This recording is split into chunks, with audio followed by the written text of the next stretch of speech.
Welcome, ladies and gentlemen, to yet another exciting episode of the Vinnie Eastwood Show, broadcasting from New Zealand, the fabulous, the fluoridated, the irradiated. It's just so green, 100% pure plutonium, because we're just opening up all the national parks to mine for it. Of course, my very special guest, speaking about the exploitation of resources, namely human resources, is Kevin Galalae, who is incidentally one of the valuable human resources of the world, who is currently wasting away quite literally. Kevin, welcome to the program. Well, it's a pleasure being on your show, Vinny, for the third time, might I add. This is our third interview, and I always look forward to being interviewed by you because you're a great host, and of course, your humor is priceless. Every great host needs a great parasite. Now, wait, did that turn into an insult to you? I meant to insult me. Strike that, No, reverse it. I took that as a compliment, actually. Okay, that's good. We are great in fact, I like to think of myself in the lowest common terms. That way I don't do what every talk radio show host does. Take myself too frickin' seriously. And that way you don't disappoint anybody either. Including myself. Because if you assume you're wrong all the time, ladies and gentlemen, and then you get proven wrong, then you're right. But I love your philosophy. But if you assume you're wrong all the time and you're proven that, you're actually correct, that you were wrong in the first place, then you're still right. Now you're starting to confuse me. See, this way, it doesn't matter what happens. It's always my fault. And so I don't have to worry about people getting their comeuppance and blame and everything like that. I can blame and punish myself instead. That's exactly what I'm doing here in Rome, by the way. Exactly. We blame and we punish ourselves so that we can help other people alleviate their guilt. Yes. So yes, that's a good way of looking at it. This is your fifth hunger strike, you just told me. Well, when was your first one? By the way, ladies and gentlemen, just to preface the conversation, in case you don't know who Kevin Galalae is, he's a specialist in the depopulation agenda that has been in place since the founding of the UN in, 1945, 46, etc., roundabout thereabouts. And ever since then, they've been dumbing everybody down and defertilizing pretty much the male sperm and the woman ovum and putting in all sorts of depopulation stuff in many, many different ways, to the point where we're all affected by it, can't escape it, and at this rate, we're going to be dumber than two planks of wood by the end of next century. And some would argue it's already happening. Yes. I am. This is my fifth hunger strike, and just to put in perspective for your listeners, I'm 48 years old, and my first one happened at the age of 19. Well, at that time, I had just recently arrived in Canada, and I was a landed immigrant, and I was accepted at the University of Victoria to do a bachelor's degree in arts. And I had not received my landed immigrant status, which means that the university was trying to charge me triple tuition fees, which is what they charge foreigners studying in Canada.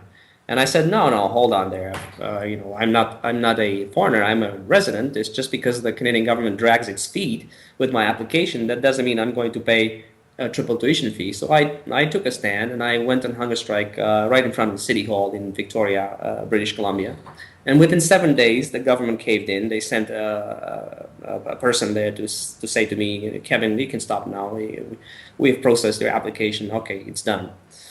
Nevertheless, I missed the first semester, but I won the first battle through a hunger strike. And the second one did not happen until 2010. And that was already related to an offshoot of this greater depopulation program. But at that time, of course, I did not know what I was getting myself into. I was only taking on a program of surveillance and censorship. And we discussed that in our previous two interviews, so I don't have to rehash that. But then I did the third hunger strike was in Strasbourg, France. That lasted 30 days. The fourth one was in jail during my second or third arrest, if I remember correctly. And the fourth one was in jail again, and that lasted 75 days. It's the longest hunger strike I ever did, and it's a miracle that I survived it. Actually, I don't know how I survived it, but I was in detention as well, pre-trial detention, again on false charges as usual, and they put me in segregation, in a segregation ward, and I was under observation for 24 hours a day, sitting inside a plexiglass cell. So there was no hiding, and they were counting everything, including how many times I was urinating during the day. So there was no way of cheating there. That is recorded, it is chronicled, and anybody who bothers to call the Quinte Detention Center in Ontario, Canada, may be able to obtain the file. And so this is the fifth one now, and I'm doing it in Rome, Italy, just 20 minutes walk away from the Vatican, because the Vatican is my target this time. I have tackled, so to say, the secular branch of the New World Order, and now I am taking to task the religious segment of this international order. And the Vatican, naturally, is a very powerful organization. It's been around for 2,000 years, and it has been privy to these secret methods of population control since it was accepted, or rather given, observer status at the United Nations. First, it obtained that status at the World Health Organization, which is obviously one of the primary UN agencies in charge of various aspects of the depopulation program, namely adulterating our basic elements of life and finding phony medical justifications for it. That's that is the duty of the World Health Organization. But the Vatican, having obtained full observer status at the United Nations in 1952 at the World Health Organization, and then a few years later, I think it was 1961, at the headquarters of the United Nations in New York City, it has been, ever since, it has been privy to the methodology employed by the United Nations and governments around the world to subvert our fertility and undermine the family structure, both of which are necessary in order to engineer, or rather carry out, the engineered demographic transition. But because that is how they've decided to diffuse the overpopulation bomb, share resources, maintain the peace, and so on. So that's where I am now, here in Rome, 24 days into this hunger strike, and Pope Francis and the Vatican have yet to say a word.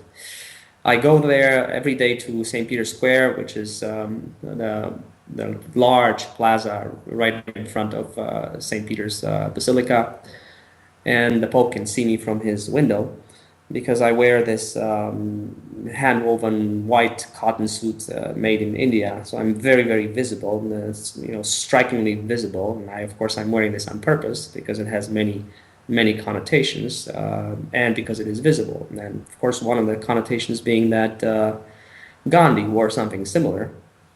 And Gandhi was perhaps the first human being to have garnered, a very central role in public policy.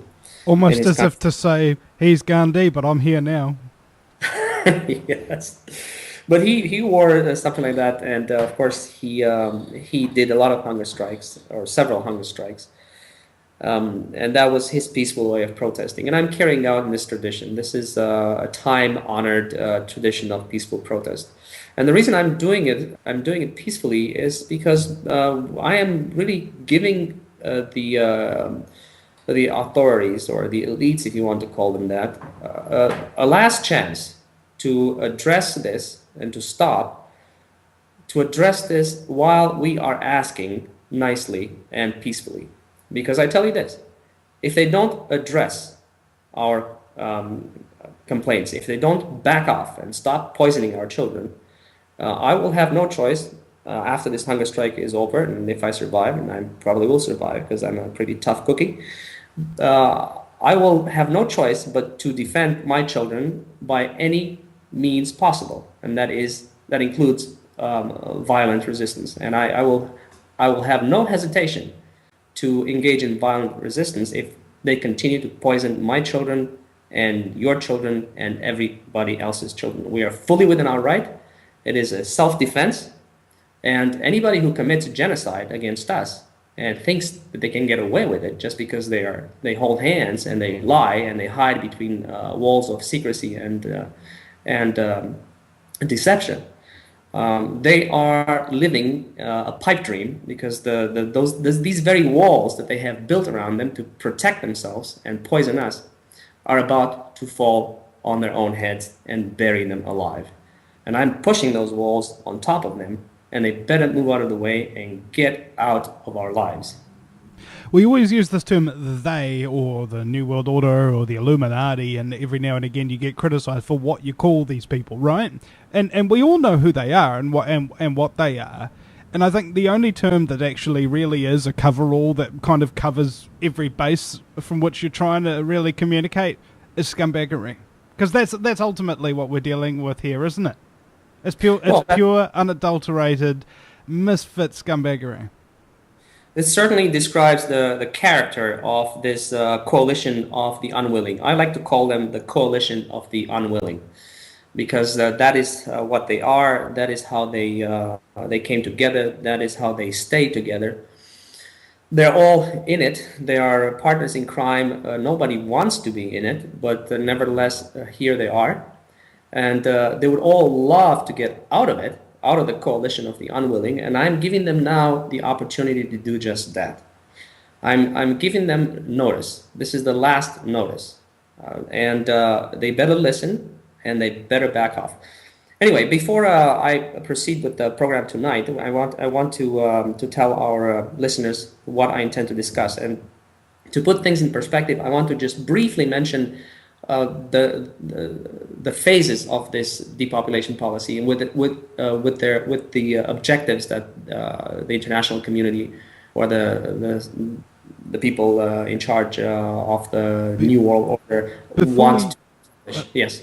Before we do, could we elucidate on that element about the people that are actually part of this system and are really doing all of these things to humanity as a part, but they don't want to be anymore. And I liken it to getting inducted into a criminal gang as a young man or something of that nature, and you see a lot of crimes being committed by the gang leaders, etc. So if you ever don't want to be part of this gang anymore and you want to go and live a better life free of pain and suffering and crime and neglect and suffering and all of that kind of stuff, they'll kill you, because you know a whole lot of things that they don't want you ever talking about, and rather than trust you to not open your mouth.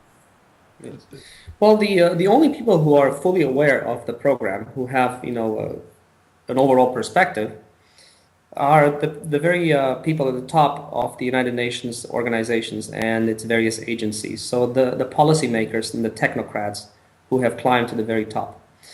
Then we have at various national levels, we have the people at the top of the military-industrial complex. But only the very people at the top. All of the others are, in the dark or on a need-to-know basis. They know that they're doing horrible stuff. They know that they're committing crimes, but they only have a very, very sort of narrow understanding of what exactly the overall plan is. Then you have the very top scientists and doctors within the ministries of health and ministries of labor and all kinds of other ministries at the national level in all Western governments, not elsewhere, because most of the countries of the world have been bamboozled into this program, and they have really bought wholesale all of the false medical justifications produced, by the United Nations and by Western scientists and Western institutions and organizations in order to bamboozle countries without the technical and the scientific know-how into believing the lies that they're being fed. And of course, many of the players in these countries, developing nations, who lack the technical skills and the scientific knowledge, they like it that way because they don't have to carry the full burden of their consciences. They too have an inkling that what they're doing is genocide, but they don't exactly know how or why, and they justify it by saying, well, this is an international security prerogative, this is in the hands of the United Nations, and if we didn't do it, then we would have to resort to war, and this is better than war. So in fact, we are preserving the peace, therefore at whatever cost, it's better than all-out war or nuclear war or conventional war. So what we're doing is actually a good thing. It's the lesser evil for the greater good. And yes, there is some truth to that. But you know what this reminds me of? Yes. C.S. Lewis quote, "Of all tyrannies, one that is perpetrated for the good of its victims is by far the most tyrannical, because those who oppress you will do so without end, with the consistent belief that what they're doing is the right thing." Yes, that is why these kinds of crimes are so difficult to stop. They are so difficult to stop as they require that the people who are fighting the system, people like us, have to be more persuasive than they are. And of course, we are hampered in our attempt to persuade the public of what is happening by the walls of deception, by the media silence, the mainstream media, who, by the way, is fully complicit in mass murder and crimes against humanity. And one day, and I'm giving this bitter warning to the people in the mainstream media who think that they've secured themselves a safe place in the New World Order and that their families are going to survive into the future while ours are being annihilated. I'm giving them a fair warning now that unless they start doing their jobs, they are going to end up in prison for the rest of their lives for their complicity in crimes against humanity. So they are now quietly sitting on the sidelines and pretending that this is not happening, because that is how the system works. It's all a pretense. And they think that as long as all of these people and institutions and organizations and countries hold hands and they all deny, that they can get away with denial. Well, that was possible until about 2 years ago, when I published my first book and exposed this policy to the fullest. That is no longer possible now. Over the past 2 years, we've made huge progress in convincing the public that what we say is correct and that our governments are not to be trusted. And now the trust has been broken. And when the trust has been broken between the governed and the governing people, this trust cannot be recovered unless the governing class is completely replaced. We are going to replace them down to the last one, because none of them is to be trusted, and all of them have betrayed us and have therefore lost the right to govern. They have broken the social contract, and that is an unforgivable crime.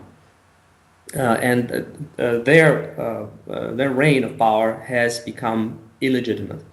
You cannot govern unless you are a legitimate government, and you cannot be legitimate if you are an illegal and criminal government. And we are having a criminal government and a criminal international superstructure.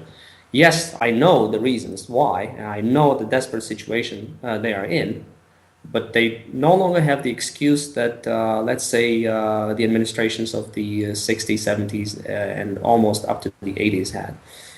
Those excuses are gone. The world is a completely different place now, and everything, all the tools necessary are in place to change course, to change from covert methods, from hidden methods of population control, to overt methods, to open methods of population control. So we're talking about a transition from deliberately poisoning everybody without their knowledge and having unforeseen consequences to people actually realizing how to control their own fertility and things of that nature and just do it to themselves. Yes, people can merely use contraceptives, faithfully. And we're only talking about population here, but then again, there's abortions and this kind of thing. These are quote unquote terrible but necessary steps, according to the globalists. Oh wait, in fact, I don't even think it's that terrible. Yes, if we use contraceptives faithfully and carefully, we don't have to engage in horrible things like abortion. I'm not a religious person, but I detest the notion of having to abort my child. And if I won't do it, then I wouldn't expect anybody else to do it. But the technology of birth prevention now is very, very advanced. I mean, we have a gazillion different kinds of contraceptives. All we need now is for the religious authorities to move out of the way, to get out of the way, and encourage the use of contraceptives so we don't have to be poisoned secretly into extinction. Here's So the that we don't. problem, though. A lot of those contraceptives secretly poison people. Yeah, well, right now they're doing that because they still pursue this plan through They're not poison. talking about birth control. They're talking about sterilization. Yes, that's what they're doing to us now. And of course, when you attack one of the most important, the most deeply rooted physiological functions of the human body, which is the ability to procreate our reproductive systems, and then it's impossible not to damage the entire human organism. And that's what they're doing. They're damaging our entire endocrine system because these poisons they feed us are endocrine disruptors. And even though that was not their intended consequence at any time, but this is nevertheless what is happening. And all this damage, this health damage to our health, is cumulative. It gets worse and worse from every generation. Yeah, dumber and sicker by the day. Yes, if time allows, I'm going to discuss, in some detail medical damage. But yes, the damage that they are doing to us is terrible, and it threatens the very existence of the majority of the world's genetic lineages. In other words, our survival is being jeopardized. But now let me put this in perspective. This policy is huge, and it didn't start overnight. Most people are under the false impression that this is something that just started maybe 10 years ago or so, and they don't realize that this is a multi-generational effort. So I'm going to describe now the phases of depopulation. I'm going to describe when it started, what the objectives are of these three phases, because there are three phases involved, and where they're heading with this. Now, because this plan involves the entire world, the sheer magnitude of the global depopulation policy has dictated a gradual and incremental approach that has three distinct phases. And each one of these phases has a primary objective. Phase one, I call it a population control phase, started immediately after the war in 1945, but for most countries around 1950, because it took the United Nations a few years to get its act together, and for the major Allied powers to agree on how to pursue this. So from 1950 to 2000, we have this phase one. It has lasted half a century. And the overarching goal of the depopulation lobby during this phase has been to bring the total fertility rate, the so-called TFR, of every country on Earth down to just 2 children per woman, the so-called replacement level fertility. That means if every couple has 2 kids, then the population neither grows nor decreases, and it stays stable for all times, and therefore countries can live within their means, and there's no need for war. That's the rationale. The rationale is sound and simple. And they've basically accomplished this goal, with the exception of a few countries in Africa. I've got a better idea already. Yes. Okay. If you want to prevent war and make it not possible to happen, outlaw financing both sides and enforce it. Putting! No more major wars. It's funny you say that, because I'm going to discuss the importance of monetary coercion, of the economic aspect of this, right after I talk about the phases of depopulation. Proceed. To move on to phase two. Pardon me. So phase one has been basically a success. They've accomplished this. The total fertility rate in most countries on Earth is now below replacement level, with the exception of a few countries in Sub-Saharan Africa, You have a couple of countries in Latin America and a couple of countries in Asia. But more or less, it's a done deal. Phase two, the population stabilization phase. And that started in the year 2000, so at the beginning of this century. And it is going to go on till about 2040, or at the latest, the middle of the century.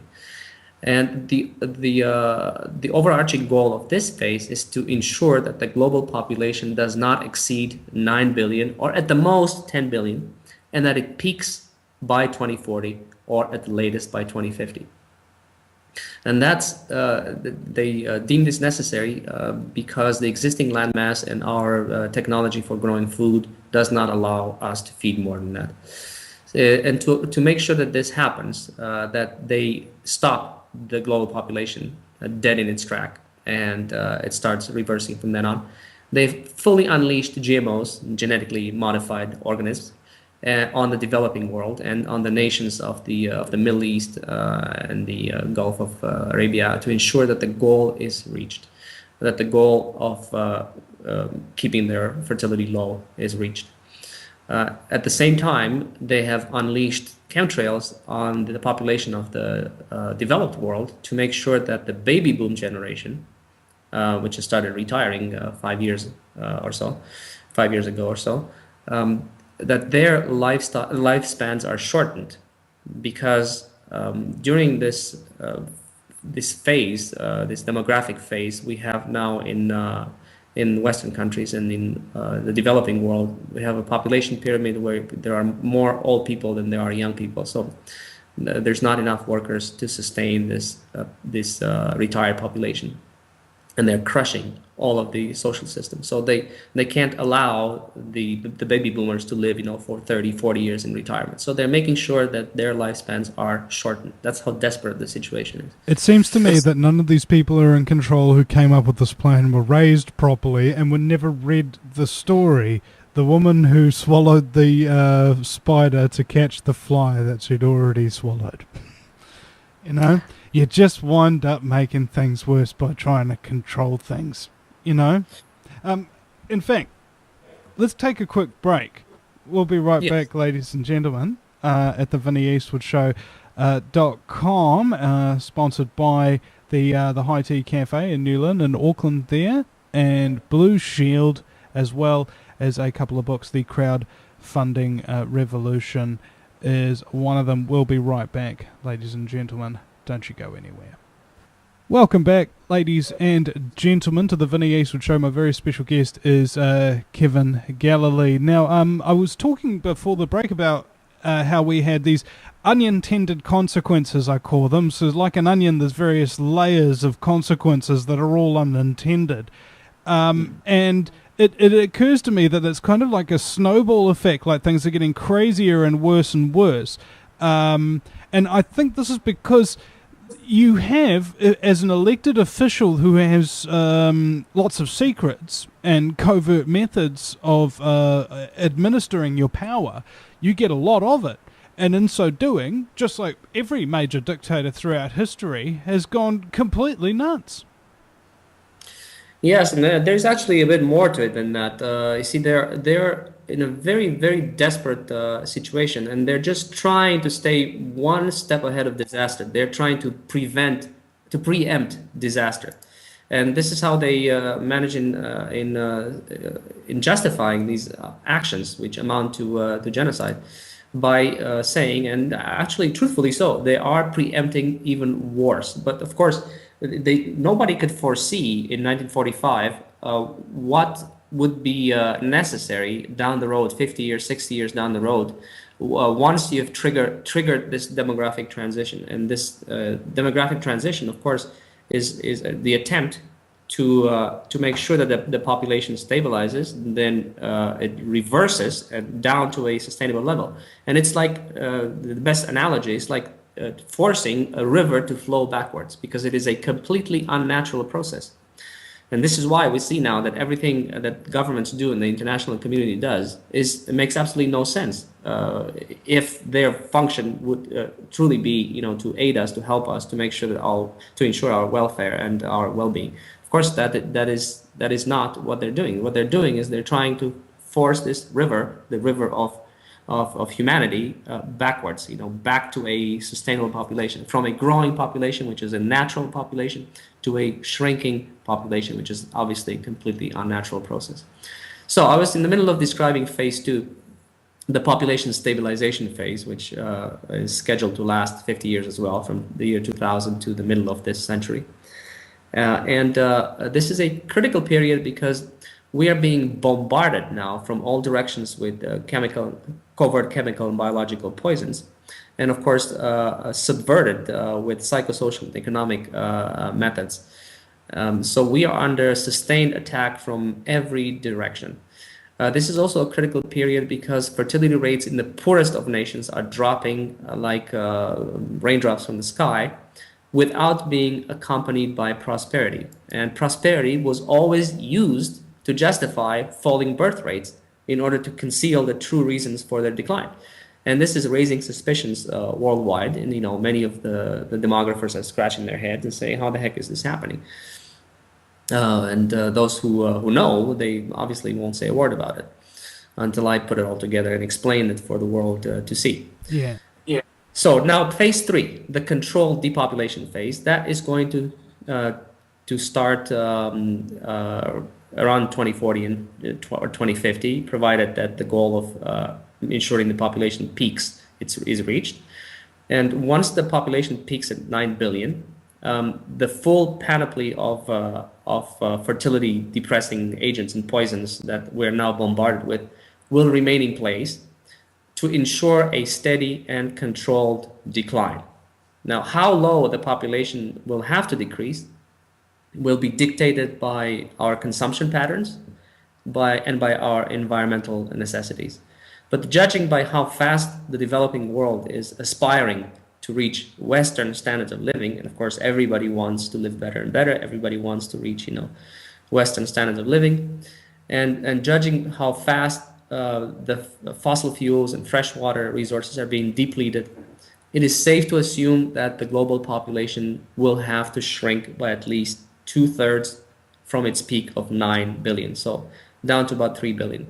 Provided, and this is a big if, provided that renewable energy technologies will be fully engaged in the next 50 years, and provided that the carbon footprint of every human being on the planet decreases to half of what it is today. And it's particularly important that the carbon footprint of Westerners decreases to half of what it is today,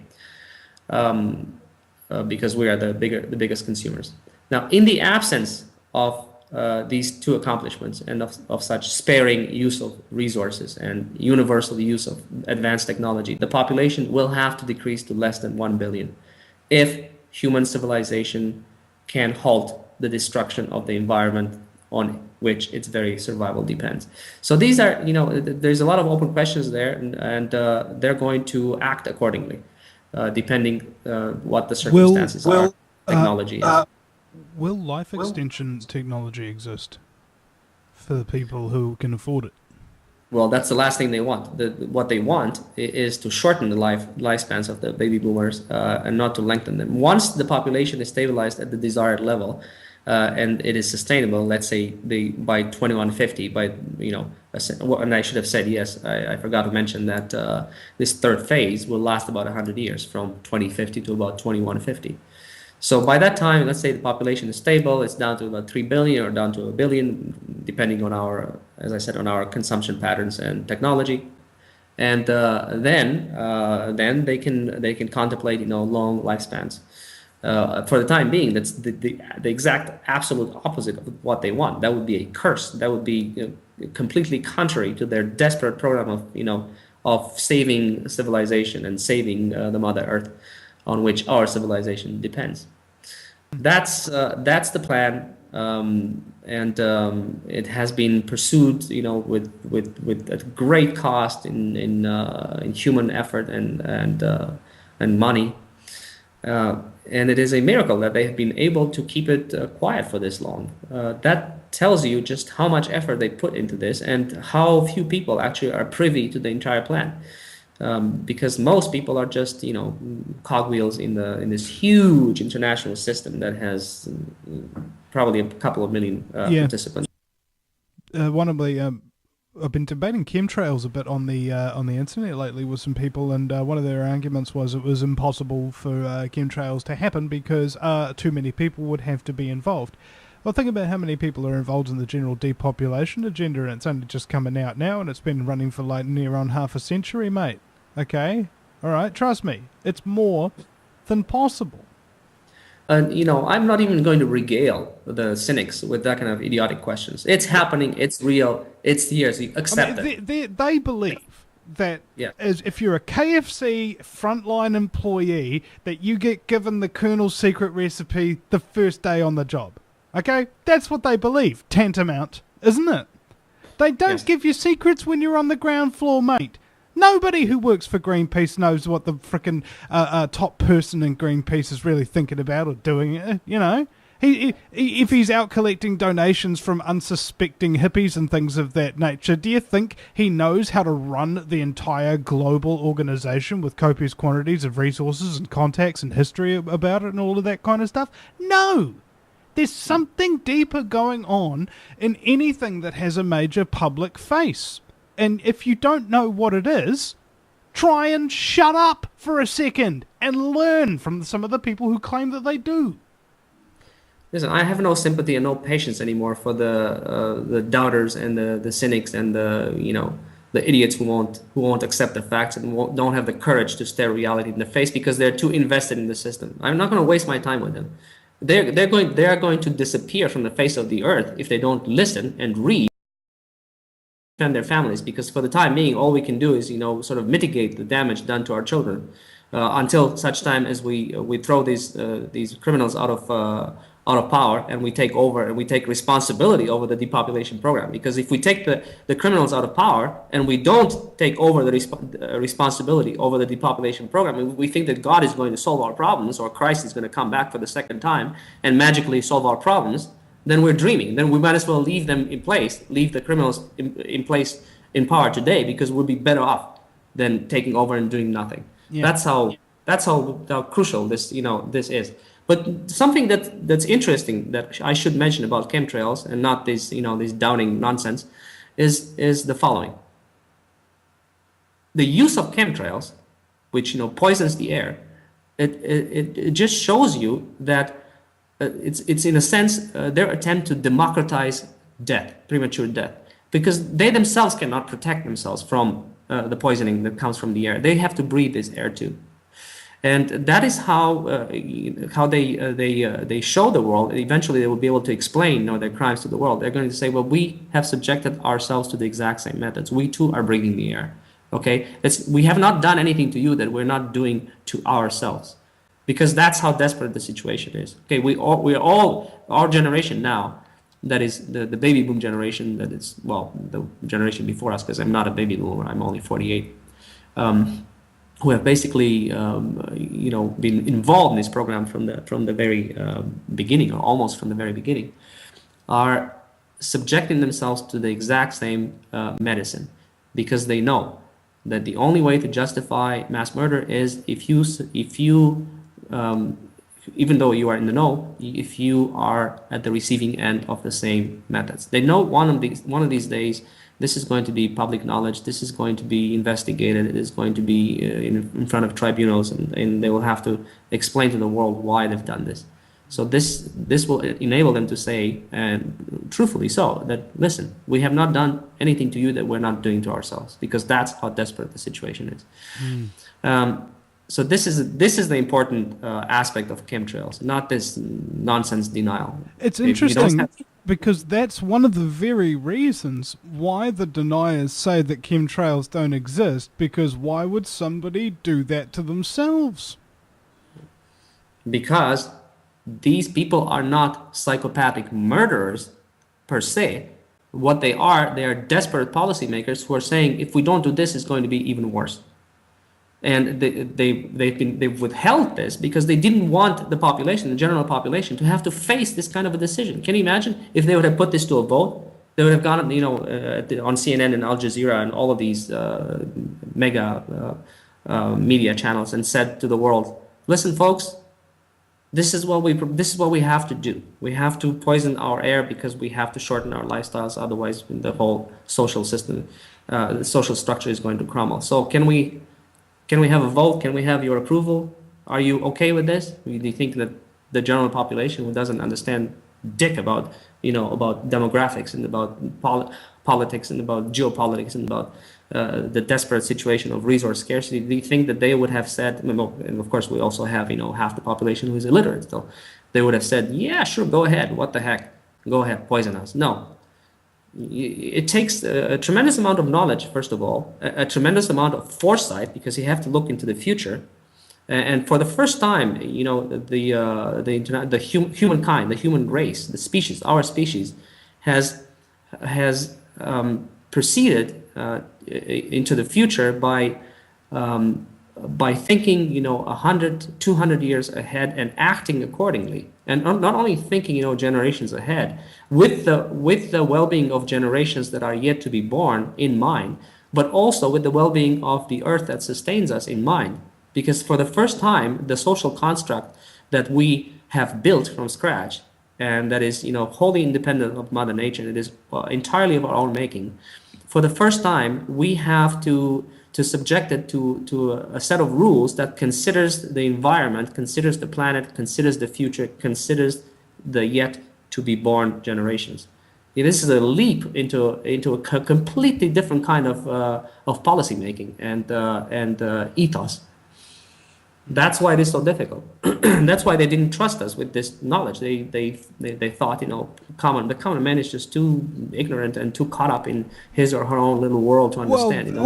As opposed to analyzing themselves as saying, hey, maybe we're completely selfish and self-absorbed and completely irresponsible, and we don't actually really care about these people at all, and what we want to do is maintain our standard of living the way we want it, as opposed to letting the chips fall where they may. We want to maintain control of society like our generations previous have done so. It's kind of like a royal bloodline.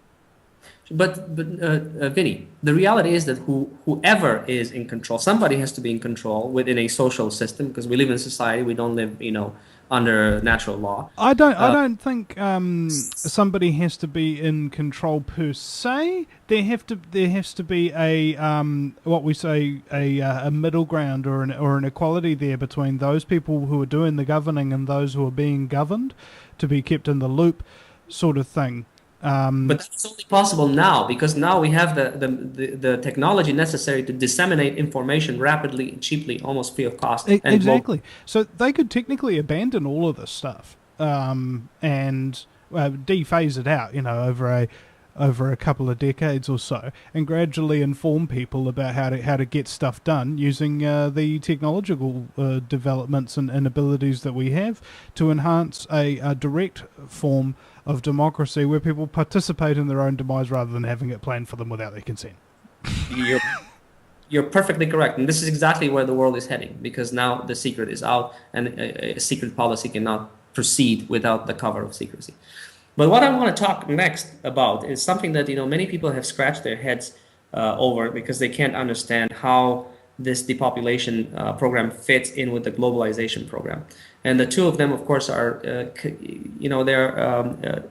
you can't split them apart. They are it's like white on rice. One belongs to the other. You can't separate the two. And it's a very complex way in which these two major goals interact. And if you give me the time, I'm going to start explaining, step by step, how this relationship works, the globalization depopulation relationship, which is the axis around which the global community and peace and stability in the world have been maintained since 1945, and which is why they're so reluctant to let go of this. Considering the United States has invaded like 52 countries since it declared peace in World War II, I'm not 100% sure if things have been entirely peaceful since then, but continue. No, but we have avoided another world war, and we have avoided nuclear confrontation. But what do you call the world war on terrorism other than a world war by proxy? Yes, but just imagine, compare this with the sheer destruction and violence of the Second World War, of the First World War. Which was There's no. financed by the same bankers who are implementing the global depopulation agenda. I think it's more like a one-step, two-step, three-step program rather than we made that mistake. Let's do something different now.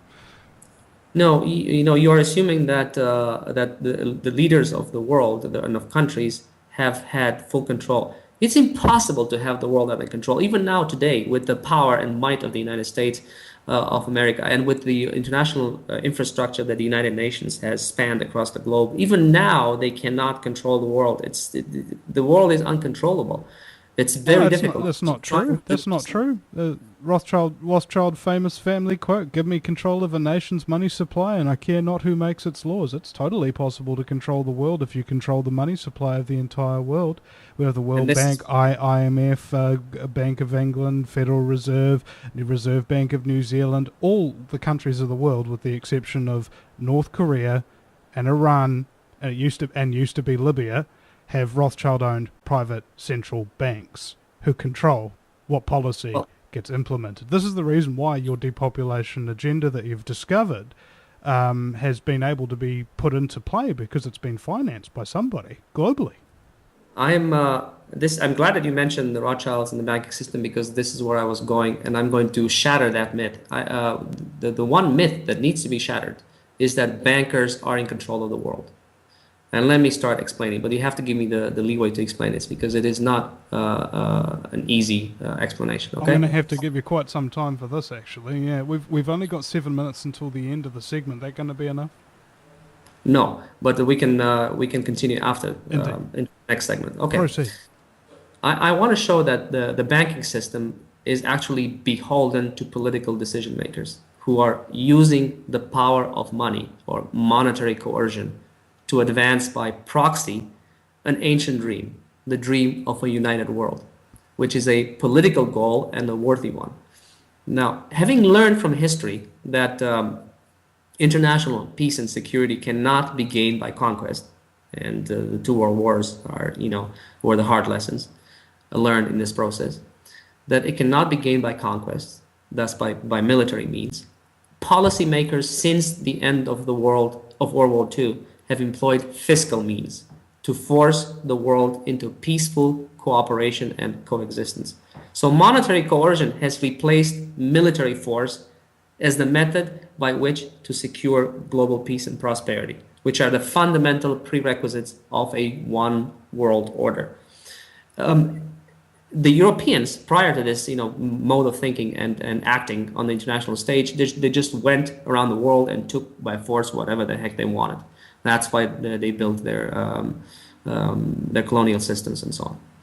So let us get started by going back in time when the political decision was made to put in place a set of rules and the institutions necessary to enforce them, to ensure that nations refrain from taking what is not rightfully theirs. And instead of taking what is not rightfully theirs, engage in peaceful trade with other nations to obtain the natural resources they need to industrialize and to prosper. And that time is 1944, just before the end of the Second World War. And the place is Bretton Woods, New Hampshire. And this is where the Bretton Woods organizations were formed, and of course the United Nations is one. The World Bank and the IMF are the others. Now, at Bretton Woods, what they did is they negotiated a monetary order, and they set it in place. And this monetary order was to govern commercial and financial relations among the 44 independent nation states that participated at that time. At that time, the founding members of the United Nations were just 44 nations, not 193 like now.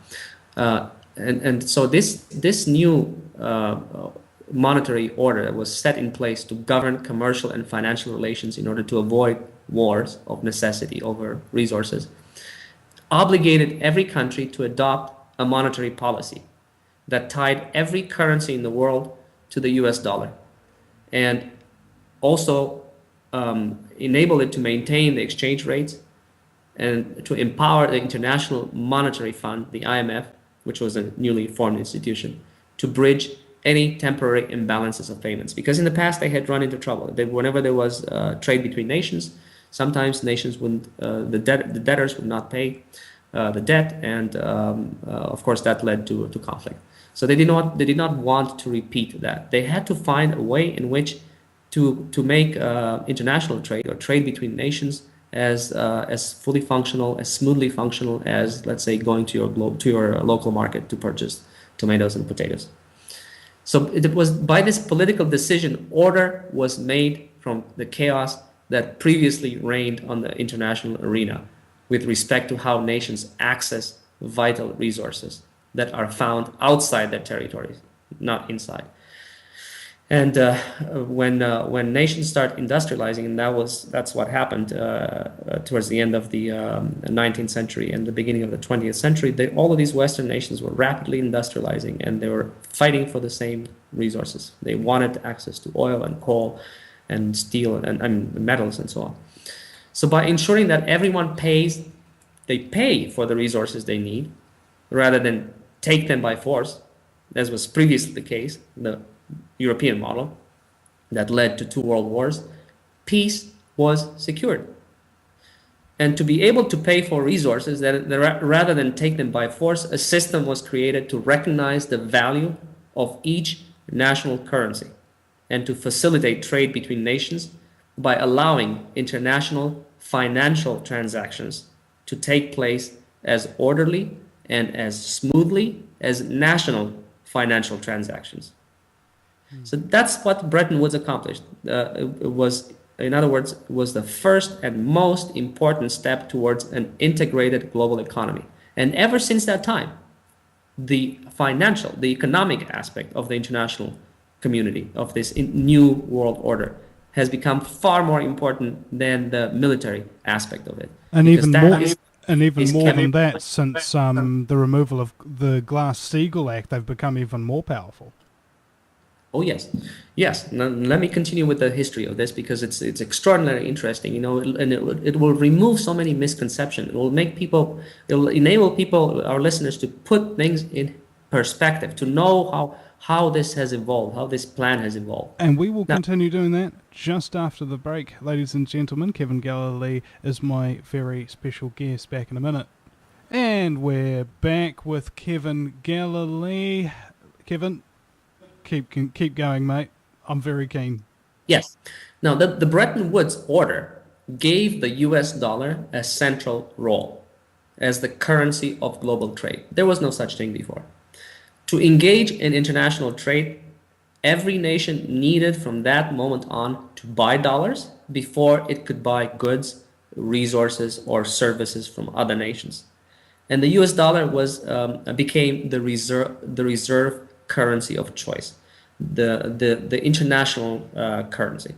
And the United States, as a result of that, needed to print more money than any other nation on earth in order to satisfy the global demand for its dollars, which was necessary for all these international transactions. But this proved to be a problem because every dollar issued had to be backed up with gold, as was demanded at that time by the so-called gold exchange standard, which was also agreed upon, by the way, at Bretton Woods. And according to this arrangement, countries fixed their exchange rates relative to the US dollar, and central banks could exchange their dollar holdings into gold at the official exchange rate of $35 per ounce, so that all currencies, in effect, were pegged to the dollar and had a fixed value in terms of gold. So gold, therefore, was the standard by which to measure the value of money and by which to ensure that the value is not diluted.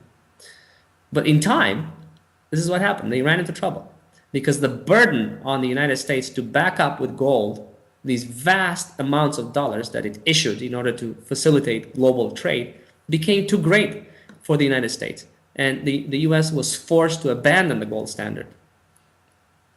And since then, currencies became detached from gold, thus from any fixed asset. And these are what we now have come to know as fiat money, which means money with no intrinsic value because it's paper. So all currencies in the world now are fiat money. There is, a lot. I hear a lot of talk nowadays in the alternative media and even among, dim-witted economists about a return to the gold standard and the evil machinations of bankers who usurp the value of the dollar, who empty the vaults of the Federal Reserve of gold bullion and so on. But this talk is complete nonsense, and I'll explain why. By the way, this talk is complete nonsense because it is nurtured to detract people from understanding the world around them and to blame imagined culprits for the hardships that we are going through as a result of being, in the middle of the greatest transition in human history, which is a transition from national self-determination to global government and from national economies to a global economy. This is the biggest transition in history. It's unprecedented, and it has never been done before. The notion that fiat currencies can be abandoned for a return to the gold standard is completely retarded, and I'm sorry to say this, for the simple reason that we would need the gold of three planets to back up the value of all currencies, which represent the value of each nation's entire economic activity.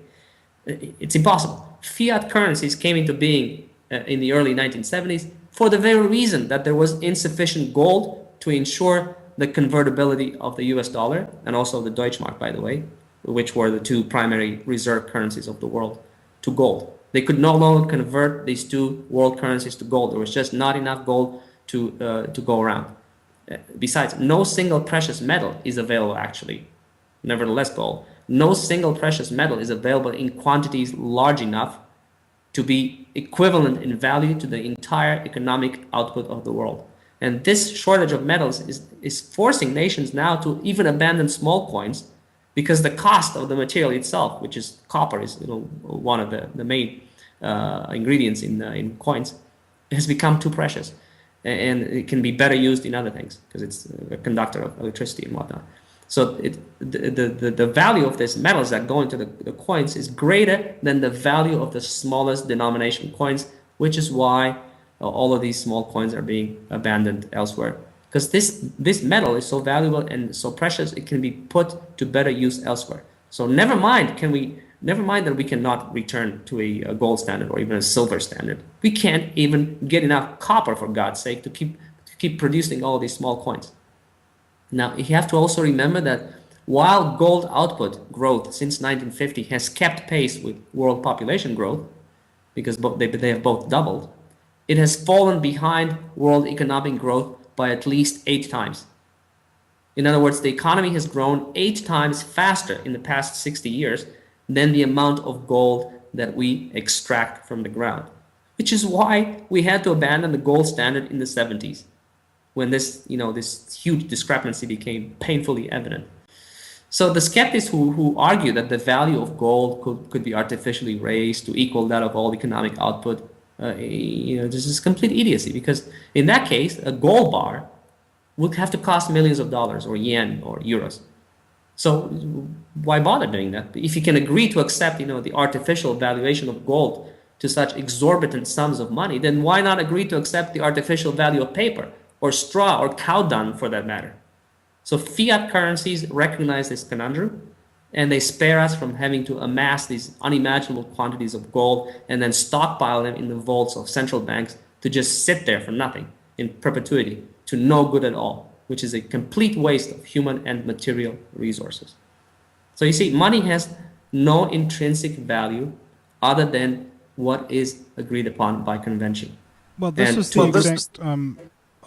the exact same reason why the original gold holders and things of that nature started to write out gold receipts instead, because lugging around bags of gold became impractical, and that was the very beginning of fiat money. They realized thousands of years ago, at the time before gold was even frickin' started to be seen as something you wouldn't really want to be having around in your pocket. They realized even then that fiat currency was a better system. And they needed them for international transactions, for long distance trade. Yes, of course. It's a logical solution to a physical problem, to a real problem.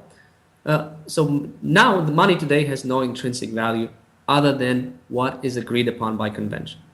And to agree upon the value of money requires trust in the system, but also requires faithful and universal respect for the system, for its rules by every nation on earth. This is why no nation on earth is allowed to break this system, because this is what fundamentally, essentially maintains the peace. If this system breaks down, this monetary system, this monetary coercion system, then countries will not be able to access resources that are absolutely necessary, and then they have to go to war to take by force what they can't access by purchasing them. And they do. And, yes, and they do. Yes. So, but there's several problems with this too. Let me just continue explaining here. What is required in this system, right, is trust. This is entirely built on trust, not on hoarding gold, in a vault and sitting on it and saying, yeah, look, you can trust me. I got all this gold here. Come and look at it. Trust. That's all that matters in this system.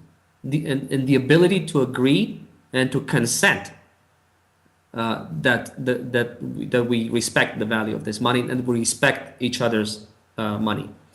But then the next logical step in this process is to do away with physical money altogether, which is exactly what is happening and has been happening increasingly since the end of World War II.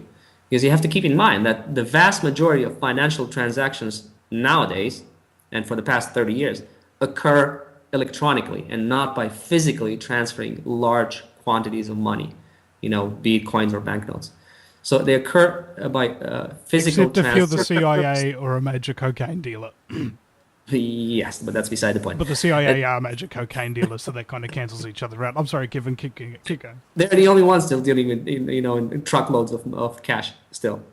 So nowadays, all these the huge transfers of money for international transactions occur electronically, and it's just points on a computer screen.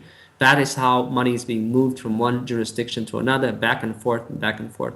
Physical money covers only a very, very small percentage of the overall economic activity. So that's why we're well on our way to being a cashless society. We are already probably to the tune of 60% a cashless society. All we have to do is accept the inevitable that we're going to move towards a digital global currency. And whatever physical currency is going to remain in place, it's going to be there only in case we're going to have some kind of meltdown of our computers and telecommunications network. But the advantages of this are great. There's no point discussing them right now because it doesn't fall within the ambit of this program. But this is where we're moving towards a cashless society with a global digital currency, and there's the IMF and the Chinese and the Russians and everybody else already screaming, and this is what we need. And everybody will have a microchip with all their money on it, so if you get out of line with the bankers, they can just turn your chip off and you can't buy nothing, including food. That's very interesting, because you see, if once you have a cashless society, once you have a digital currency, right, built entirely on trust, you have to be able to distribute that money properly. So that means every human being has to be counted, has to be accessible, right?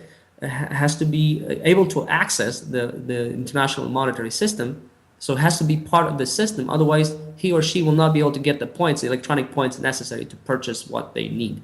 So that's why they want to have that we have either some kind of face recognition technology or iris recognition, or implanting some kind of a chip, or we have a card, a data card carrying with us that is that has all the data necessary, or the fingerprint and so on. And this is coming.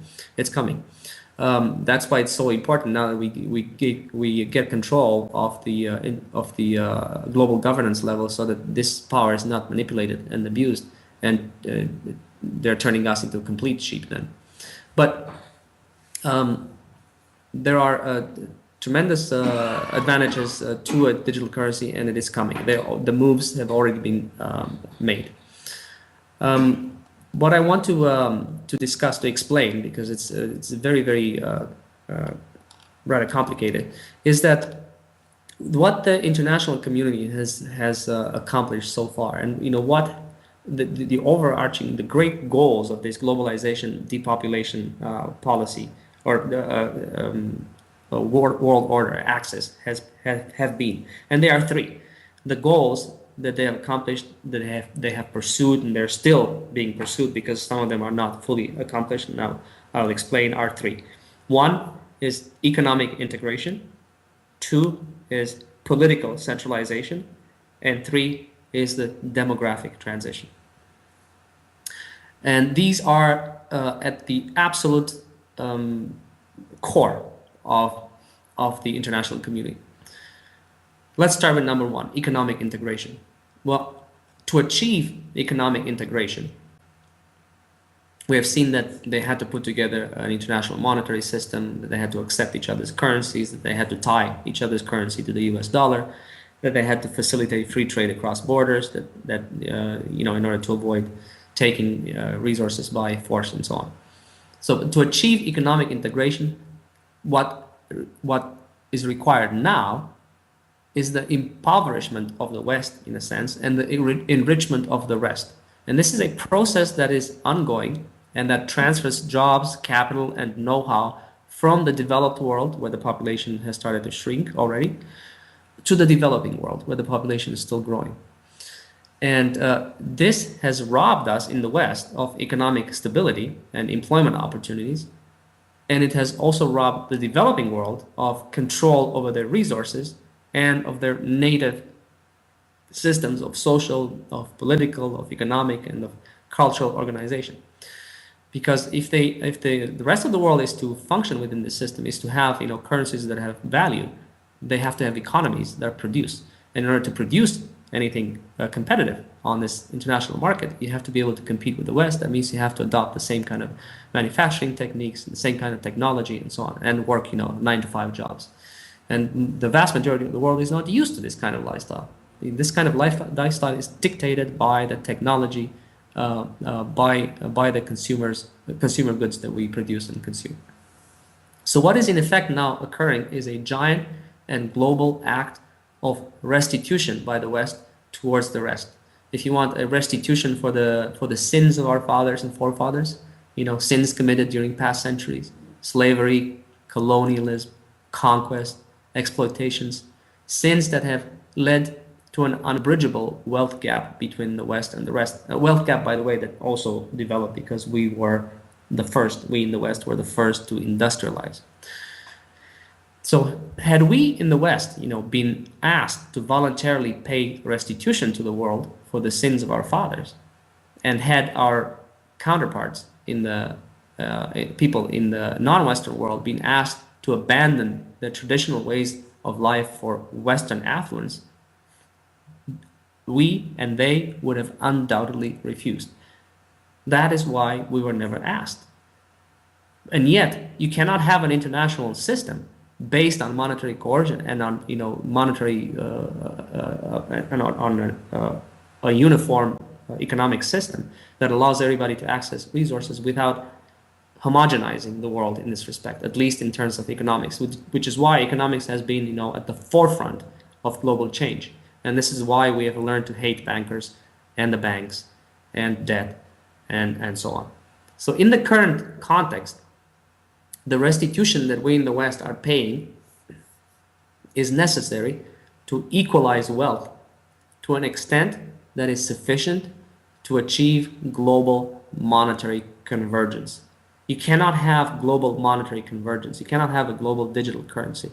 You cannot have that unless all regions of the world have similar standards of living and similar rules and procedures and standards. Yeah, because you could hardly expect somebody in a slum in Rio de Janeiro to be expected to have a cell phone, a smartphone with a slash card chip and everything, right? When they don't even have running water. And you can hardly expect an agrarian society, to trade on the international markets. They would have nothing to trade, nothing of value. They might trade a few potatoes, but that's not going to, pay the bills or allow them to access oil, which is expensive, and other, dwindling resources. That's why they're hurrying now.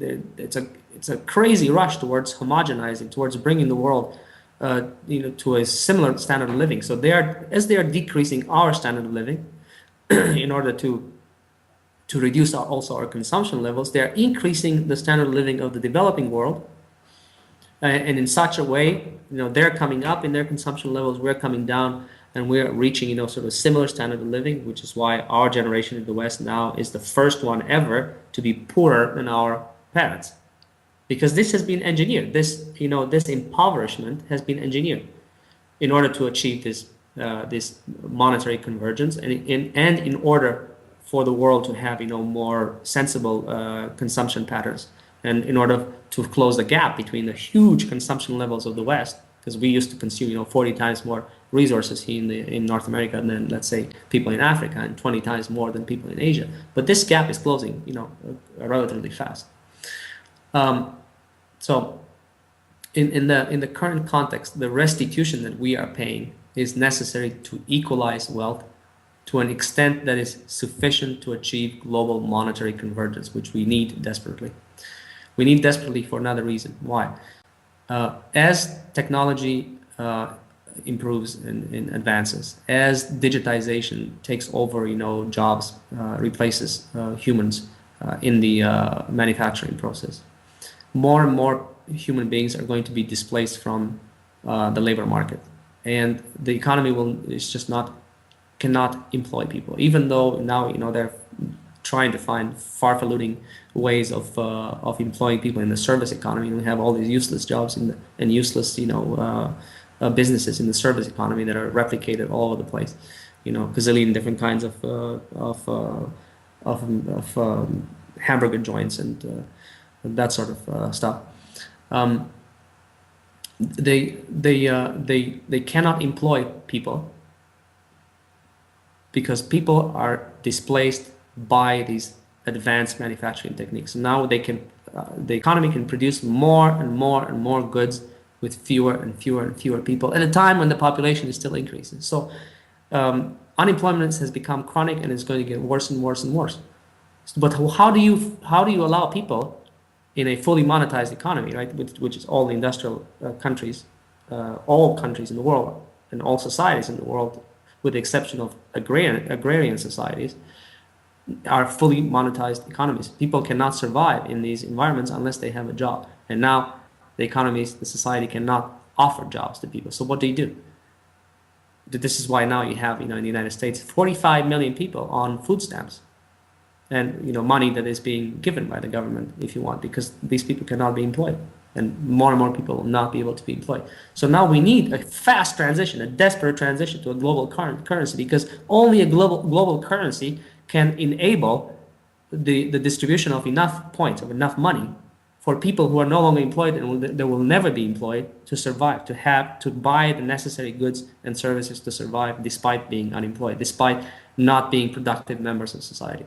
It's a completely unprecedented situation. We've never had that before. Well, we've never had people trying to dumb down the global population and reduce its fertility before either. Yes. Maybe it's an unintended consequence. Maybe there used to be an entrepreneurial spirit within people and the ability to be independent and think for themselves and create jobs themselves. Now they need an employer or a government to do it for them because they've lost that ability.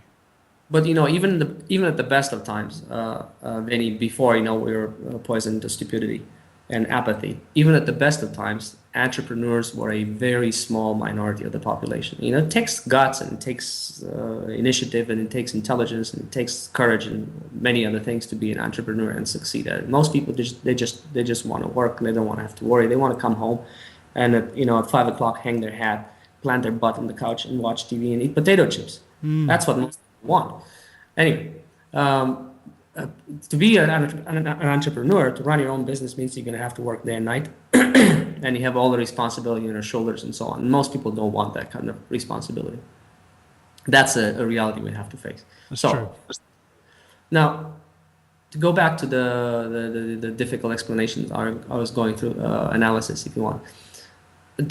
What this form of economic convergence requires that developing nations abandon their traditional forms of social, economic, and political organization, and that they adopt, in a sense, Western standards. They adopt, this Western standard of living, this Western mode of living, which depends on technology, on manufacturing, on science.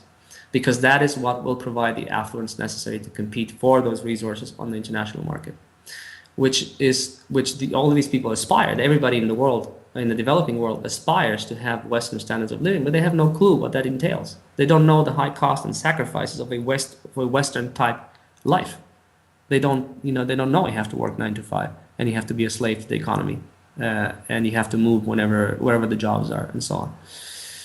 So this is why everybody in the developing world is screaming, you are destroying our societies, you're tearing us apart. We don't want your Western lifestyle, but they want the Western goods. They want the affluence, and they need to access oil, and they need to access resources in order to obtain this affluence.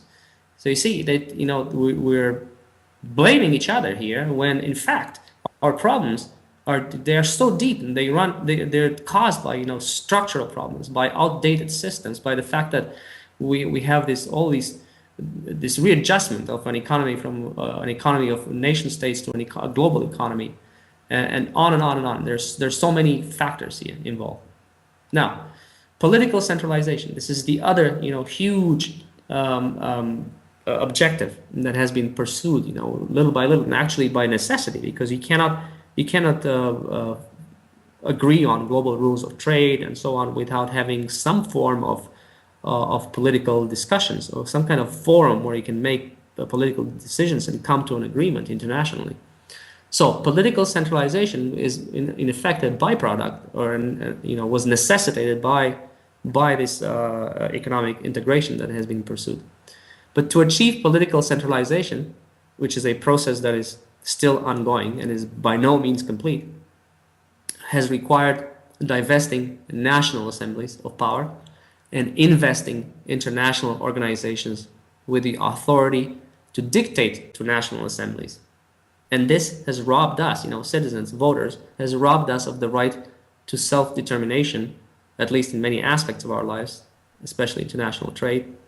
It's kind of like a Venus flytrap in a way. It's got something nice and sticky and gooey that everybody loves the smell of, and as soon as they get there, it slowly closes and digests you. Kevin Galalae is my guest, and we'll be right back after the break at the VinnyEastwoodShow.com. We're sponsored, of course, by The Range of Illusion, a Provinces novel by B. Holmes, a story of secrecy, a saga of the self, a citizen's search for truth. Also, another book on the website we have, The Crowdfunding Revolution by Kevin Lawton. We've done an interview and a YouTube video with him there as well. I encourage you to check that out. Plus, check out the affiliates, Rush FM, that has stations in New Zealand from Auckland down to Tauranga and Taupo. So check that out on the home site there. And Ifinity FM for the South Island listeners. And also remember our sponsors, the High Tea Cafe, and especially that gourmet soap kitchen. Keep yourselves clean in a dirty, filthy world, ladies and gentlemen, for that gourmet soap kitchen in Wagga Wagga. And she's a lovely lady. We'll be right back. Welcome back, ladies and gentlemen, to the Vinny Eastwood Show, broadcasting from New Zealand. You got to love this place. Kevin was elaborating there about certain economic, political, and centralisation processes going on, and I see that just happening here in New Zealand. We've got the Trans-Pacific Partnership Agreement that's going to bind all of our nations to the rule of corporations. We've had the Super City legislation, which has bound 9 different independent local councils around the Auckland region into one all-powerful council with the Lord Mayor who gets to pick his hand-picked unelected cabinet, which is incidentally shelling out all of the city's resources into private contracting, incidentally run by people who are beneficiaries of the Trans-Pacific Partnership Agreement. So you see the centralisation, you see this call for unionisation, and this is going to allow us to slot nicely into this new world order that we're talking about, or the scumbaggery world order, as I like to call it. Kevin, welcome back. Yes, if I may continue with the political centralization process, as I was explaining, the national assemblies have been divested of power, at least in certain jurisdictions, and international organizations have been invested with power that formerly belonged to national assemblies.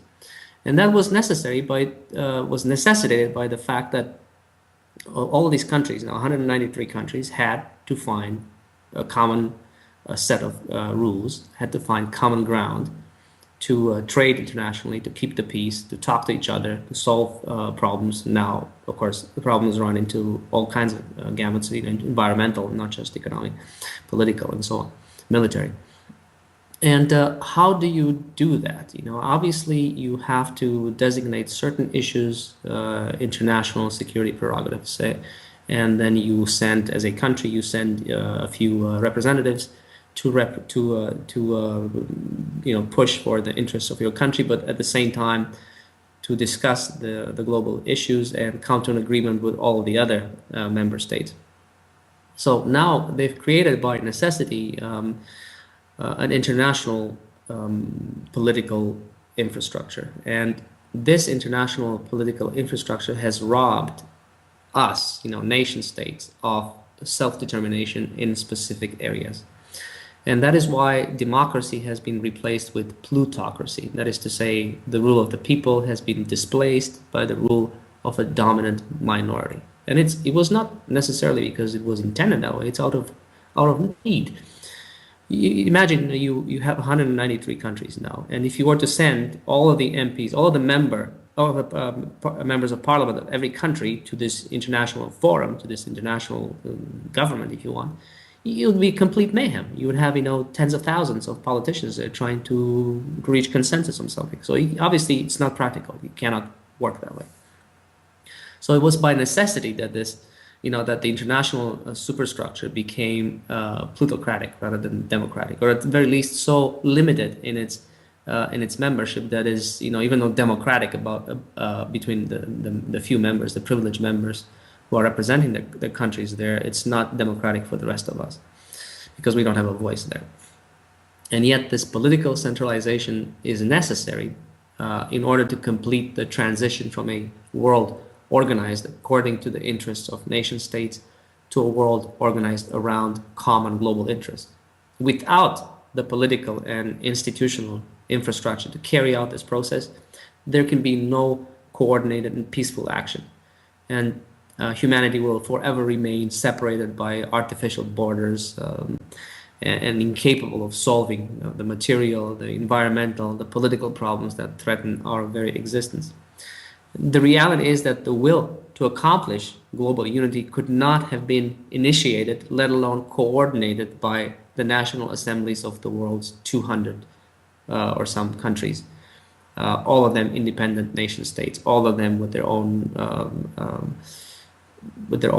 interests and with their own problems, narrow problems compared to the international problems. So someone had to forge ahead, and the elites did. Had we been asked to give up our hard-earned democracy for the dictates of global authorities that, although consensual in their decision-making process, are so limited in membership as to constitute plutocracy or UN autocracy for the rest of us, we would have never conceded. And that is why we were never asked. So this is, this political centralization is as much the result of tactical requirements, if you want, as it is the result of the need to reduce the number of participants in order to come to some kind of conclusion. Because you cannot have a discussion between 100,000 politicians. You have to restrict it to a very limited group. People can only interact with so many people.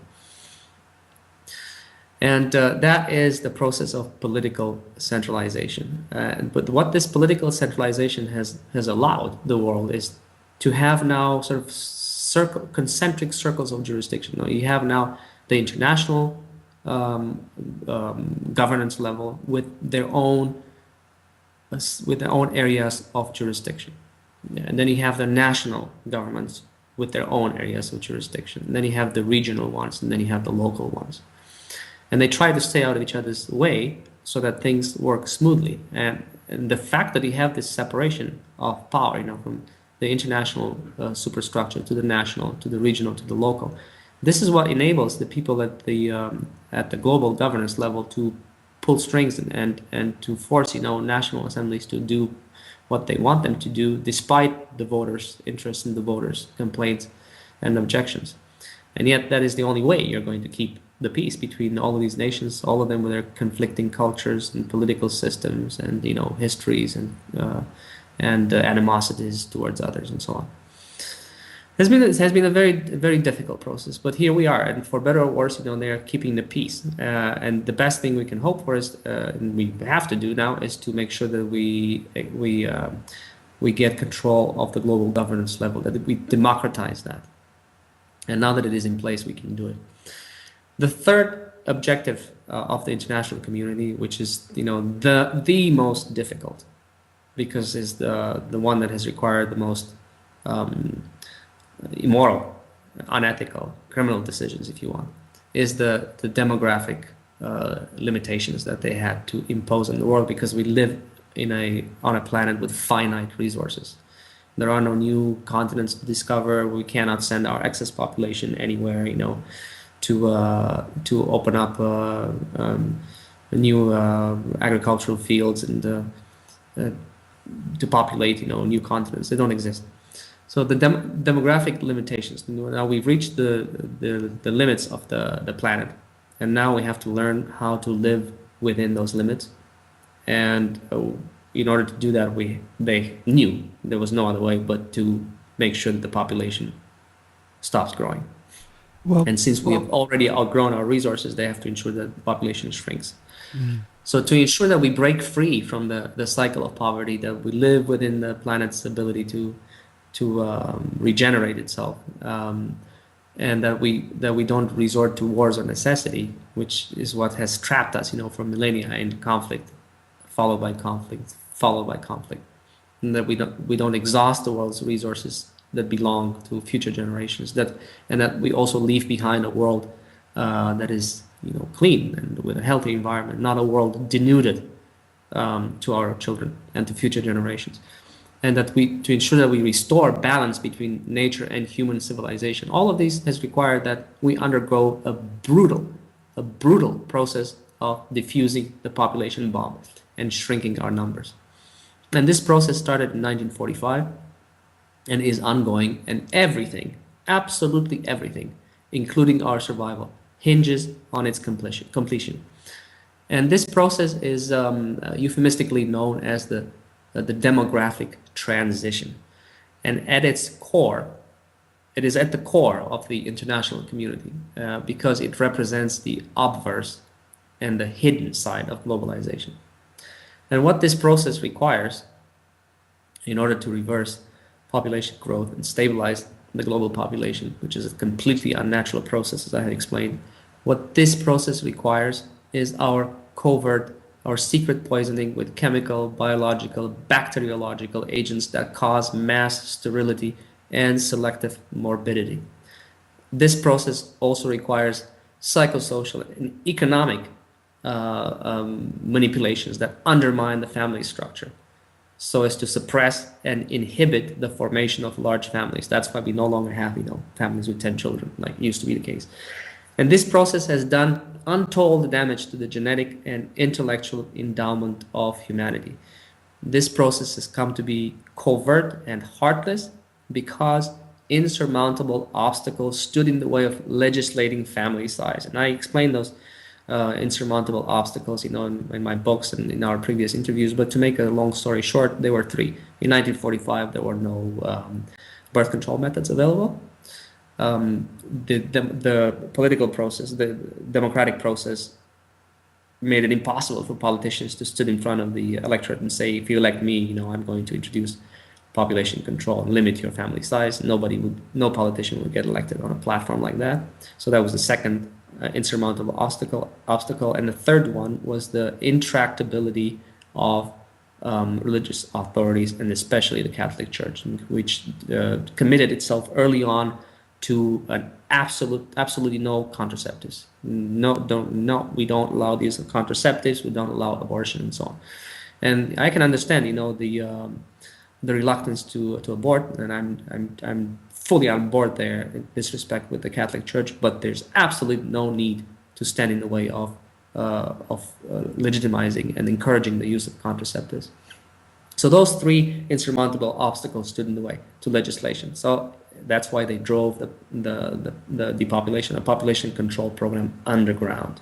It was driven underground by these three structural obstacles, not because there was some demonic group of skull and bones fellows who were scheming behind the scenes there to kill humanity. That's not it. The world is a lot more complex than that. But this process of engineered demographic transition requires a subtle form of infanticide as well as a subtle form of matricide and patricide. This process has prevented the birth of 2 billion children, and it is about to speed up the death of 3 billion people. Brutal numbers, brutal goals. Had we been asked to give up our reproductive rights, to downgrade the intellectual and genetic endowments of our children, to condemn our parents and ourselves to illness and premature death in order to accomplish this demographic transition, we would have never agreed. And that is why we were never asked. That is why we were never asked. And that is why they're trying to keep this secret, because they have not accomplished the goal yet. The demographic transition is not accomplished. We are in phase 4 of the demographic transition, the last phase in the developed world. But in the developing world, they've just barely entered phase 2. They are 50 years behind us. It seems that they have no faith in us. No, they don't. And also because they find that it is a lot easier to operate with just a limited number of insiders rather than try to convince and educate 7 billion people, which would be an ongoing process, and they would have to dedicate tremendous resources to educate the public and to reach consensus. So they said no once the process was going anyway, because it was driven underground due to these structural obstacles I just described. The system was set in place, and it was much easier to just continue as they have done since 1945, rather than change course. And of course, they would never change course. There's these bureaucracies, unless forced into changing course, because these bureaucracies, they have a life of their own. There's a lot of vested interest. That's the way they're doing things. And to change a global system that operates on a need-to-know basis is just it would be a complete nightmare, right? And you cannot really change it. You have to completely rebuild it. You have to dismantle what is, and rebuild a new system that operates on a completely different premise, which is openness rather than secrecy. The existing system operates on secrecy. It depends on it. That is its most vital component. And now we would have to. It's like changing night into day. Now they have to operate according to openness and consensus and education rather than secrecy and behind the door agreements between a plutocratic minority and deception of the general public. So very difficult transition, but we're forcing it upon them because there's no bloody way I'm going to allow them to poison my children into stupidity and sterility. We're far smarter than that. And if I can come to all these secrets on my own, and I have absolutely no training in economics or politics, and I'm an art historian, an architectural historian. That's what I do. I guess I discovered all this, and I have been able to patch together this complex puzzle because I'm a historian, and I can look at the past. See, somebody who's caught in the present cannot see where we came from, cannot see all these long-term trends, because they're used to just looking, in their immediate surrounding and just analyzing the world according to what has happened for the past 10 years and what they think might happen in the next 5 years. So I guess it took a historian to do this, and here I am. But all these 3 achievements, economic integration, political centralization, and demographic transition, are the result of conscious decisions made by policymakers, not bankers. Bankers are just a small part of this. They're just responsible for the economic section of this global plan that incorporates every aspect of life: politics, economics, culture, communication, everything. All of these 3 goals are largely the result of consensus, not force. Consensus among the elites, because it was much easier to reach consensus on these difficult issues amongst a small group rather than, involving the entire population. So the masses have been excluded in order to simplify and speed up this process, to make it efficient, but also in order to bypass democratic oversight and structural and systemic obstacles. And they had to bypass democratic oversight because it would have been impossible to get 200 the assemblies of 200 nations to agree on these common denominators in the common plan. They would have been bickering and bitching and complaining and fighting back and forth over little details, and they would have lost themselves in the forest and would have accomplished absolutely nothing. So all of these three accomplishments are the result of deep, deep cooperation between professional groups that span every field of knowledge and every area of competence, and who have agreed to forge ahead under the cover of secrecy and by deception, knowing that it would be too difficult to talk sense into the masses, since few people have the intelligence to comprehend the complex issues, and most everybody lacks the time necessary to study the situation, and most people lack the desire to want to understand or to even want to have a role in forging the future. Well, they could repeat it over and over. Sorry, continue, Kevin. Most of us, let's face it, care only for immediate gratification, for fun in the present, for having a good time with your neighbors and buddies and so on. And we give little consideration to the future. And they've been forced to consider the future of humanity 200 years in advance. Well, I was going to suggest that they could indeed brainwash people through the media by repeating it over and over and over again, all the way out through all the channels every now and again, and use that to make everybody think that depopulation's a really good idea. So then when any voting or legislation or anything comes around, everybody would be totally happy to accept it. It'd be cool. It'd be part of the norm. Well, something, this issue of depopulation runs very deep, because once you go down to the core of it, it involves allowing the government or authorities a place in your bedroom. Nobody wants to be regulated in their sexual activities, right, by anybody. This is a matter between husband and wife, and nobody wants a third wheel there saying, hold on there, dude, keep it in your pants, not tonight. Sorry, you cannot have a kid, for the next 5 years. Sorry, you cannot have, more than 2 kids, because that's the situation, the global situation, right?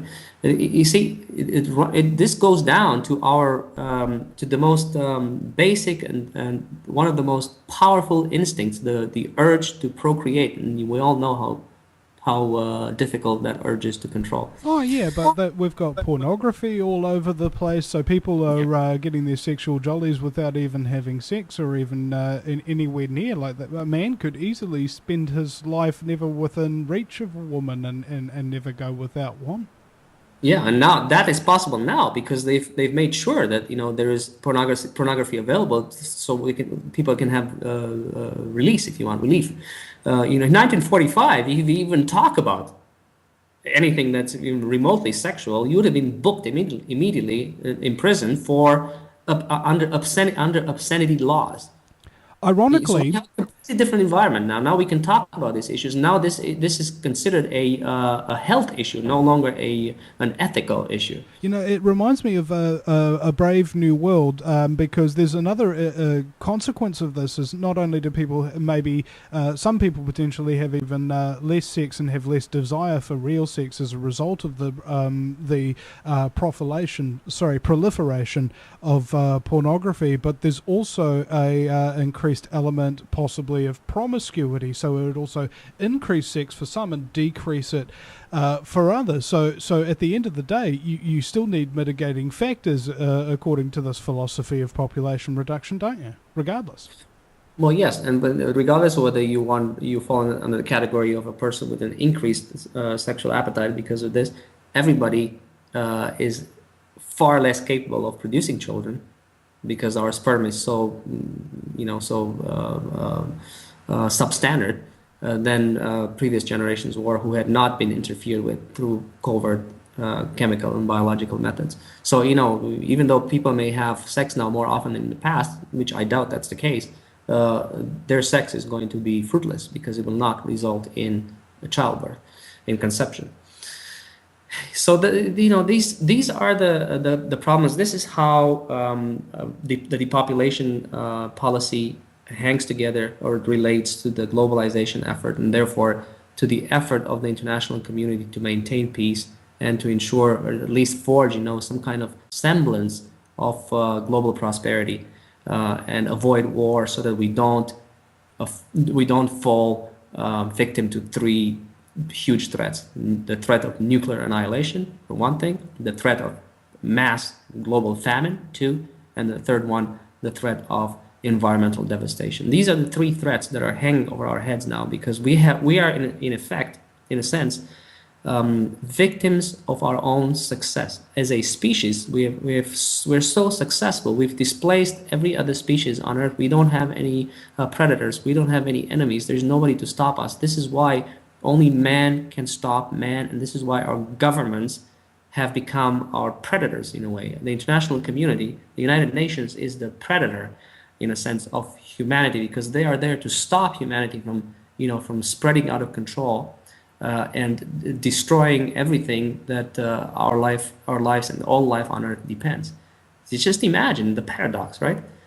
This is a paradox of unprecedented proportions. But this is why I keep saying that all of these crimes, all of these horrible, odious crimes, these diabolical methods, have been committed fundamentally with good intentions, with benevolent intentions, not with bad intentions, not with malevolent intentions.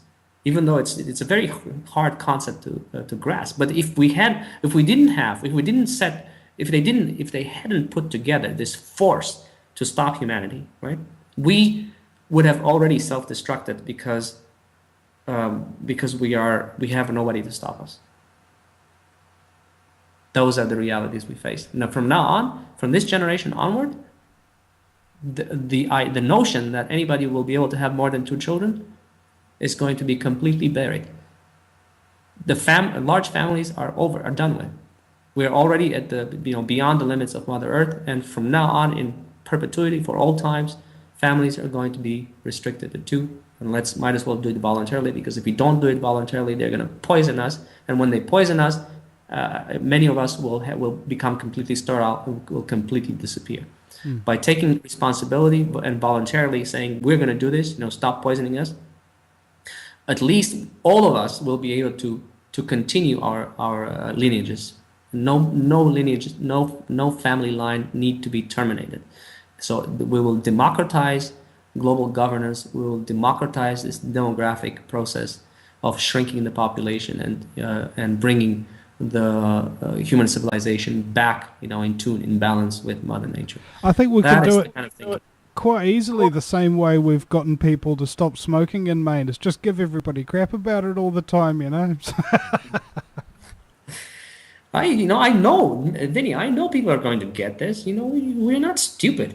And this is not rocket science. This is not brain surgery. These are relatively simple things to grasp once you have a whole picture. Once we are given the facts and not, being deceived into being ignorant and being confused, because the whole program has been geared towards deception and lies so that they can go ahead and do these things behind our backs, right?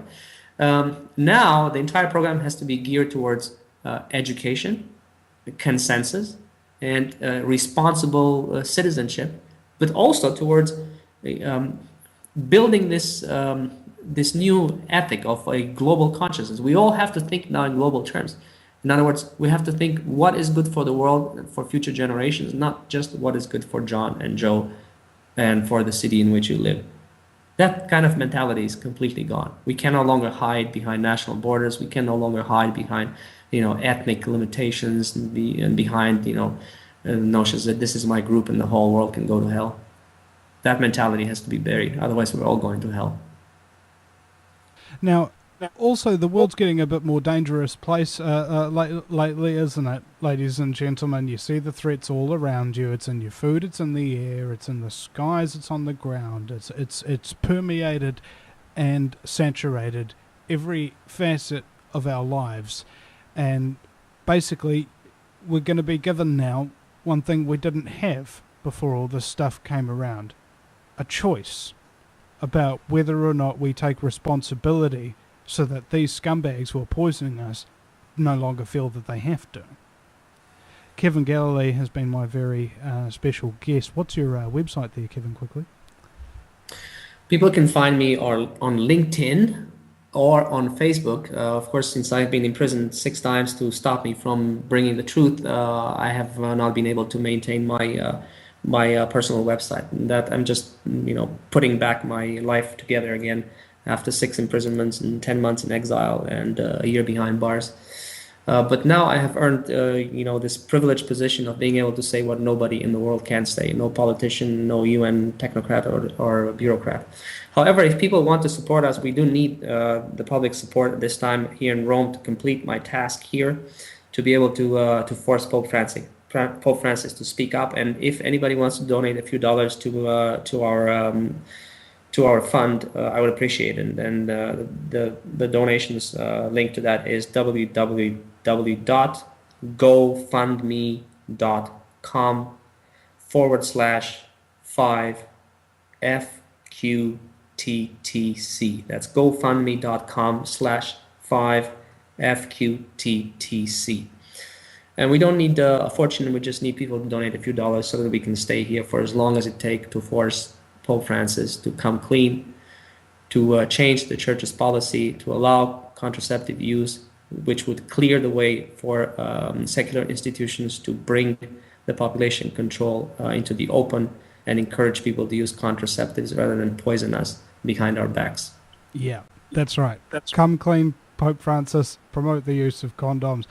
And this episode's been sponsored by the Crowdfunding Revolution, book by Kevin Lawton and Dan Maram, The Range of Illusion by B. Holmes. Those books are on the websites there. Also our little friendly sponsors, the High Tea Cafe and the Gourmet Soap Kitchen. Don't forget about Blue Shield as well, because one of the little depopulation methodologies is bathing you in radiation, because that doesn't make your swimmers work too well either. Thank you very much, Kevin Galalae. And also, on a side note, just to ramp up the show here, you posted a comment to me the other day on Facebook. Now, funnily enough, the day before, I'd been driving over to one of my mates' place to have a beer with him, and I was thinking in the car, like, because I don't have a radio, I'm forced to think when I drive. And so I was thinking, when I die, what I want to happen after I die is somebody to come up and say something and have saved a lot of lives, right? Like saved a good bulk of people. And I want them, after I'm dead, to come up and say something along the lines of, Vinny Eastwood, that guy, he talked to me one time when I was down in the dumps and when I was really feeling like crap and I was going to give up on trying to save people. I just couldn't do it anymore. It had been too much. And then he came along and he talked to me, and he made something that kind of like changed my mind about that. And I went on to save a lot of people's lives. And this is a comment you posted a day after I had that thought. I have the greatest respect for Vinny, and I look forward to our interview. Vinny is the first media person in the world to have the courage to offer me a podium from which to tell the world the bitter truths of the global depopulation policy. Had it not been for him, I may have never broken the ice and could have disappeared into oblivion. Vinny is one of a kind, and the world better start recognizing his extraordinary value. He is worth his weight in gold, no, correction, diamonds. And I want to add something to that. You are far more important than any head of state in the world today, as am I, because we are the ones forging a global change. Their hands are tied. They have neither the courage nor the flexibility because they're caught within the system and they're waiting to be rescued by outsiders. We are the rescue team. We are the salvation. We are the second coming, if you want. That's how important you are, Vinny, and that's how important am I. And people have finally started recognizing this because this is something very difficult to wrap your head around. There is no book to follow. This is completely new knowledge. This is, and until now, also forbidden fruit. Thank you very much, Kevin. And also bear in mind, ladies and gentlemen, this show is listener supported. You are the ones who pay and ensure that this happens. There is only one rule when you donate to me. It doesn't matter how much or whatever you want to do. You can do whatever you want, $1 a month to $100 a month, or $1,000, $10,000, whatever. Don't, under any circumstances, donate to me if your family's going hungry and if you don't have all your bills paid. Don't do it. I don't want to see any of you being put out there and actually making your own lives harder just to make my life easier. It defeats the purpose of what I'm trying to do here. We'll see you again sometime, ladies and gentlemen. Thank you very much for listening.